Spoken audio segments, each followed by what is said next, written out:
maintain a good facial expression while communicating maybe their need or whatever. Yeah. And also just, even if they're not feeling it at that moment, but they can try to maintain it. That's a like practical, simple way, like maintain a respectful or good facial expression, you know? Yeah, that's so good. Yeah. That makes me think, because I'm definitely someone who still wants to be like I need the practicals, like give me the ways to respect you. And I think that was so huge that Dr. Emerson goes into those things. Yeah. One thing, because it talked about like our facial expressions, like if we're like with our husbands, like that disgust, that's not respectful. In the same way in like our tones, or if we're sarcastic with our husbands, or if in group settings we're like laughing or talking about our husbands behind our back, like all of those things are disrespectful. Yeah. Also, another practical way I think is use I instead of you statements. Don't accuse your husband. Yeah, you did this to me. You didn't take the trash away. Instead, say, I feel hurt when you didn't do this. Yeah. So it just makes the sentence less harmful, you know, and still you're still communicating your concerns, right? Because respect doesn't mean you shouldn't like communicate whatever you're going through or something like that. It just means like showing it with a right state of heart. Yeah. You know? And acknowledging that you don't really know where they came from, because you don't know if the reason your husband didn't take out the trash that day might have been because they, really had a hard day, or like were really busy and all those things. So doing it with that understanding, and still acknowledge like how you felt, like it's a true statement. I felt hurt when you didn't do this. And yet it still opens the floor that he doesn't have to feel defensive. Because in the same way, like, we want to treat our spouse the same way we want to be treated, that golden rule that Jesus gives us. And we wouldn't, as a woman, I don't want to hear the words like, I would never want to marry you. In the same way, he never wants to hear those words, I would never want to marry you. Yeah. Whether it's the love I want or the respect you want, it's the same. It's the same sin, I think, against each other. Sure. Yeah. And it kind of also talked about like a lot of women will be like, you must earn my respect. Yeah. It's just the same way if you be like, oh, she must earn my love before I love her. It makes it conditional. And it makes it conditional, and the word is unconditional love, unconditional respect. So I think we just need to always look out for those things and be sure that this love is not conditional. We want to, and it also goes back to we wanting just to receive and not to give, right? In every relationship. Yeah. So that's just very important in every marriage or relationship, to always respect the husband unconditionally. It just gives him room to thrive. It feels like the head of the home, and if we truly, so like I feel like in recent days that word has been has been misinterpreted. Like respecting my husband means he gives me instruction, tells me what to do, like in like this slavery way. But that's not what the scripture is saying. Submission is not slavery. Yeah, it's not slavery. A true husband that loves his wife would never want to like put his wife under slavery. Like it totally makes no sense. So that's not what Paul is saying in that place, you know. In fact, being the head is a lot of work, you know. So that's not what Paul is talking about. Dying for your wife. Yeah. So it's just there have been a lot of misinterpretation and a lot of half-truths. He also says like respect does something to the soul of a man, and God made him that way. God made him that way, and that's just so interesting, you know. Yeah, that's huge. I think we can't judge our husbands. Like, we're meant to respect their needs too, and respect like how God made them. And I think a practical thing for us ladies too is like when we're sensing that disrespect rise up in us as like a fault from the curse, to like the curse in the Garden of Eden, that like your desire will be for your man to rule over him. Basically, like he will rule over you, but you'll want to rule over him, basically, is my understanding and interpretation currently of that text. And I think I do see that in like our disrespect. But a way we can practically fight that is replace those lies with truth. Like confess, like I know this is a lie, that my husband is, worthless or whatever, or lazy or whatever the lie is. And this is the truth, that even if right now he's doing this behavior that really pisses me off, that truly I know he's made in the image of God. I know God has made him my head. Like, remind ourselves of this truth to replace the lies and the offenses with. Yeah, so we also mentioned like respect is is a man's deepest value. Respect is a man's deepest value. And you can see this in even military, how there are a lot of men in the military. They just deserve this power, this respect. Even in politics, at least technically they say there are more men, because men just want respect, they want power. A duty to country and honor. And in other fields like nursing, it's like a lot of women, because women just care and all this thing. And it reminds me of the story you mentioned about like an example of how women restitute with each other.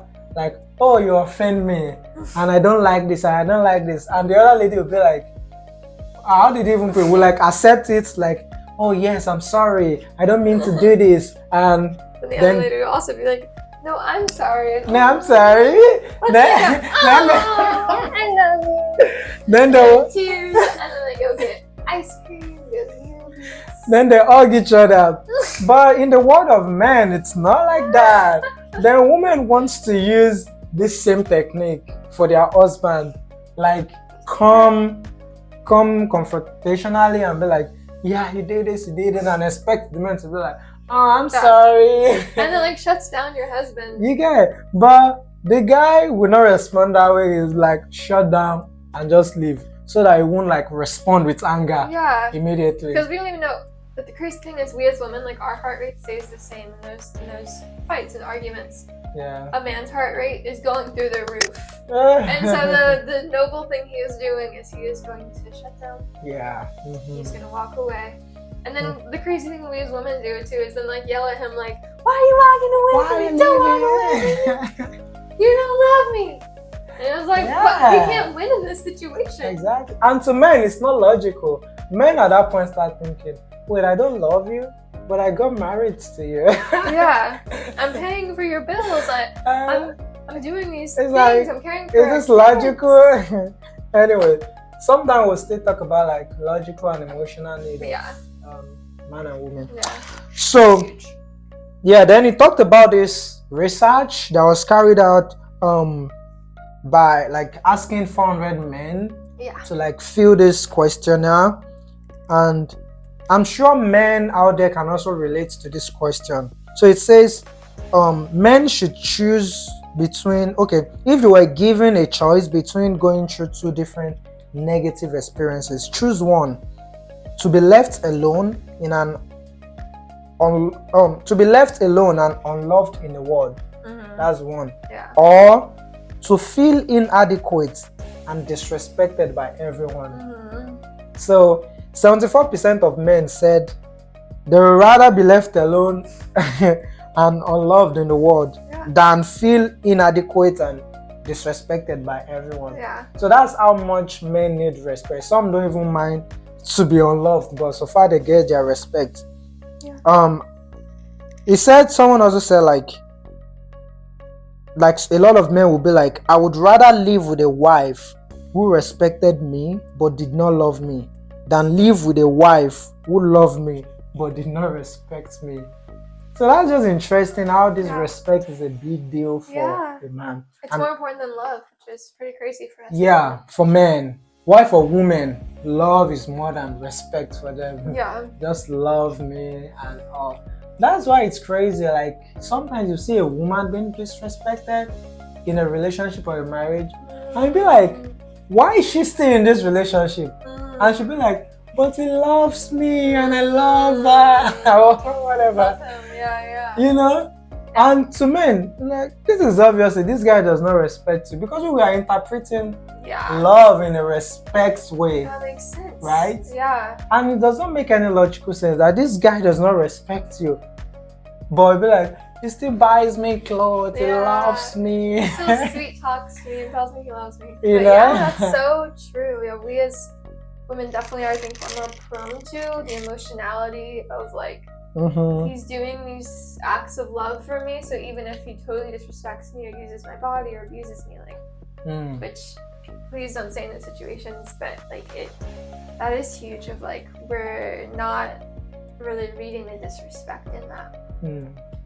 Yeah, and it's just unfortunate that the society and even social media has also painted to people that, especially women, that don't give a man respect if he doesn't deserve it. The whole men are scum thing. Yeah, but that cannot work in a marriage, like a all committed marriage. That won't work. Like, oh, he does not love me, then I won't. Like, a man does not deserve your respect for whatever reason. Yeah.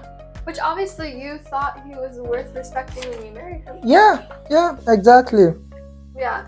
And a big thing I'm learning right now, and this is a quote from Elizabeth Elliot that I'm paraphrasing, but of like, is that every man is a surprise package in the same way that every woman is a surprise package. Yeah. So your commitment to love or respect your spouse on your wedding day means that the whole package they are and all the surprises that you find in marriage. I didn't know you were this way, but I'm still going to unconditionally respect you or unconditionally love you. Like, that is the love of God that we are challenged to grow in every day. Yeah.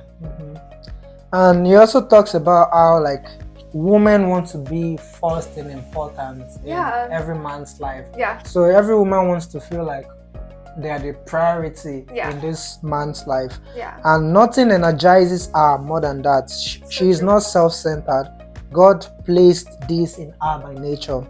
And he talks about when he honors her as first in importance and she respects him as first among equals, the marriage is just gonna work. But when he expects her to look up to him, yet puts her down, he deflates her. When he feels she is trying to be a bossy queen, he cannot detect her real heart. When she expects him to protect her, but then accuses him of being too fatherly, that's paternalistic, or condescending, she deflates him. When she feels he is trying to be more than equal or greater, she cannot detect his real heart. So all these things are just like circles of being disrespected and feeling unloved. And that's huge. I really like how Dr. Emerson put it, of like first among equals. Like, a man desires to be first among equals, and it really relates to, he talked about this analogy about a prince and a princess. Like, the princess wants to be first in importance, that she is that like damsel who the prince just goes after and the most important person in the world to him.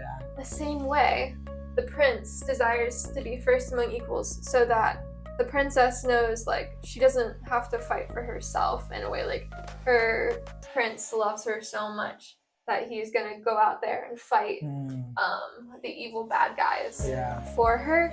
And there is that level to which I think now, with some of what feminism has done, is to say that we don't need men. We don't need them to go out and die for us. We can do that for ourselves. We can fight for ourselves. And the way that that pushes down or deflates a man is just really sad. Yeah, that's really interesting. That's a very interesting topic.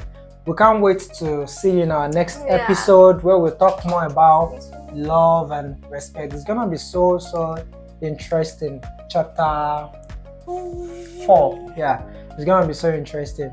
So if you have not still subscribed and you've watched this video to this time, please make sure you subscribe, hit the notification button. Please do subscribe so that you can get more of these videos. So I'm gonna round up by saying this big lesson. Women will always go to where they feel loved. They always want to be there. And men will always want to be in a place that they feel respected. So let that place be your home. Let that place be your environment with your spouse. Or even if you are dating, let your husband always feel respected. Then he always want to be around you.